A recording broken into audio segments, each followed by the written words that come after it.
अपने जो पैर थे वो जमीन पे नहीं थे, हवा में थे बिल्कुल। ठीक है, हमने सबसे पहले रिलेटिव लोग का नंबर किया ब्लॉक। आप जब भी घर जाएंगे ना अपने, उनके पैर छू करके प्रणाम करेंगे तो वो आपको आशीर्वाद भी देंगे, लेकिन वो चाहते नहीं है कि आप आगे बढ़ें। अब कैंपस बहुत बड़ा था, ऑटो चल रहा है, सबसे पहले आया गर्ल्स हॉस्टल।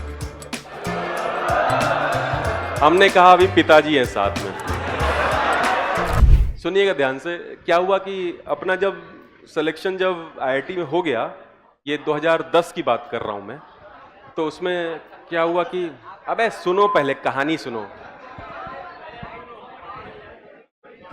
तो क्या हुआ कि अपने जो पैर थे वो जमीन पे नहीं थे, हवा में थे बिल्कुल। ठीक है, हमने सबसे पहले रिलेटिव लोग का नंबर किया ब्लॉक,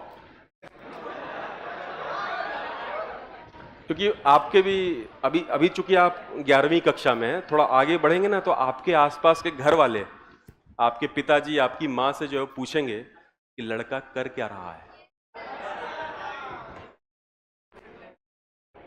और वो दिखाने की कोशिश करेंगे कि वो आपका भला चाहते हैं। आप जब भी घर जाएंगे ना अपने, उनके पैर छू करके प्रणाम करेंगे तो वो आपको आशीर्वाद भी देंगे, लेकिन वो चाहते नहीं है कि आप आगे बढ़ें।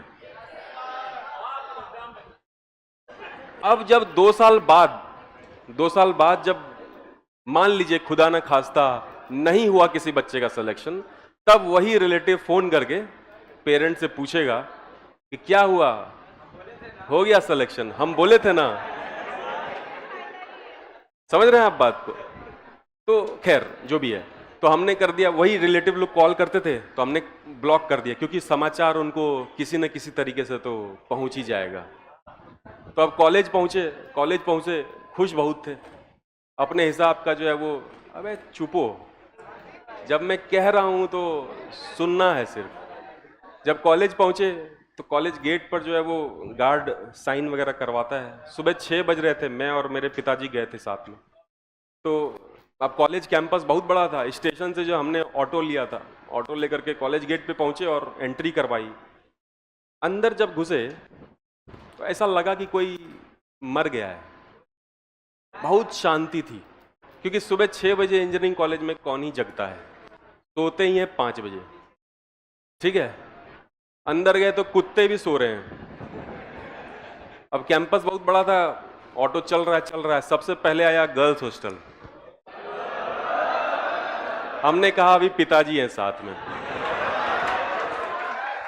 फिर थोड़ा आगे बढ़े तो प्रोफेसर इनक्लेव आया, कि प्रोफेसर लोग वहां रहते तो प्रणाम गुरुजी, मिलते हैं आकर के। फिर आगे बढ़े तो ग्राउंड वगैरह दिखा, तो हमने कहा चलो खेल भी लेंगे थोड़ा बहुत। फिर थोड़ा आगे बढ़े, है ना। तो द थिंग इज कि जब कॉलेज में जब आप घुसते हैं तो आपके जो इमोशंस होते हैं वो बिल्कुल ऐसे ऐसे चलते हैं। ठीक है ना।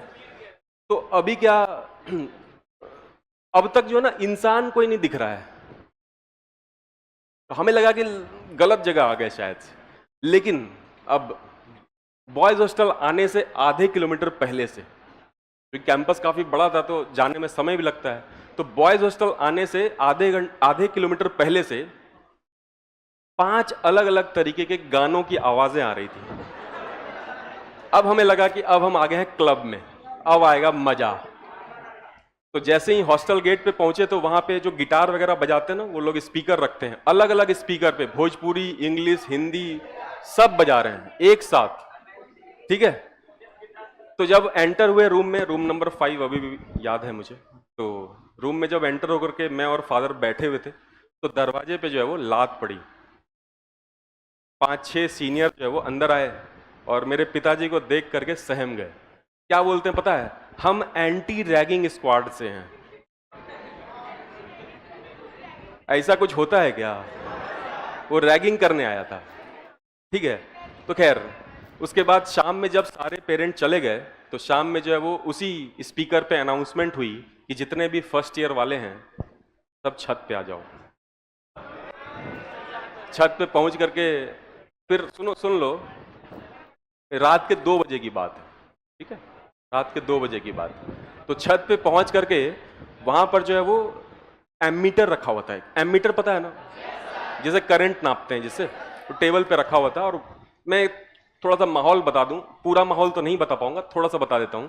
वहां पे एक सीनियर था, वो बीकर होता है ना, बीकर, केमिस्ट्री लैब में, उसमें लिखा होता है 10% KOH, और उसमें चने फूल रहे थे और वो चने खा रहा है। अब एक केमिस्ट्री लैब से उठा लाया होगा। आप समझ रहे हैं मेंटालिटी कैसी है?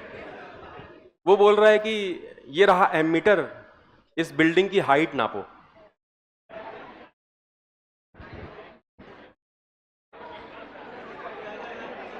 यार रात के 2 बजे मजाक कर रहा है ये, लेकिन बोल नहीं सकते थे ऐसा।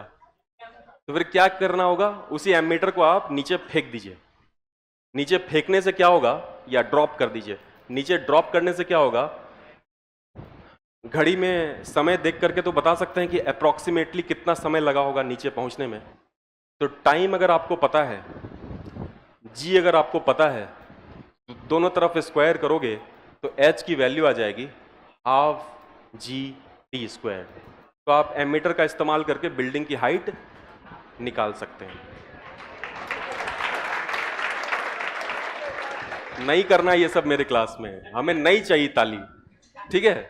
तो खैर द पॉइंट इज कि आप जो है वो किसी भी चीज को अगर फेंकेंगे या ड्रॉप करेंगे ना, अगर उससे फर्क नहीं पड़ता कि वो एमीटर है कि क्या है। बच्चे लोग बोलने लग गए वहां पे कि एमीटर खोल के उसका तार निकाल लेंगे, उससे पहले जूते नापेंगे, फिर उससे बहुत सारे तरीके होते हैं उसको करने के। तो उसने कहा कि नहीं, ऐसा नहीं, अप्रोच बताइए, सही अप्रोच क्या होना चाहिए। तो इस तरीके से जो है ये सवाल था, ठीक है ना। तो ध्यान रखिएगा, बिल्डिंग की हाइट निकालना बहुत ही आसान है। अगर u क्या हो, 0 हो, तो 2 फॉर्मूले आपको ध्यान रखने हैं। टाइम का फॉर्मूला क्या होता है, √2h/g, और दूसरा फॉर्मूला क्या है, h बराबर ½ GT²। लेकिन ध्यान रखिएगा कंडीशन क्या होनी चाहिए, u बराबर 0, ठीक है ना। तो इसी चीज को नेक्स्ट क्लास में कंटिन्यू करेंगे।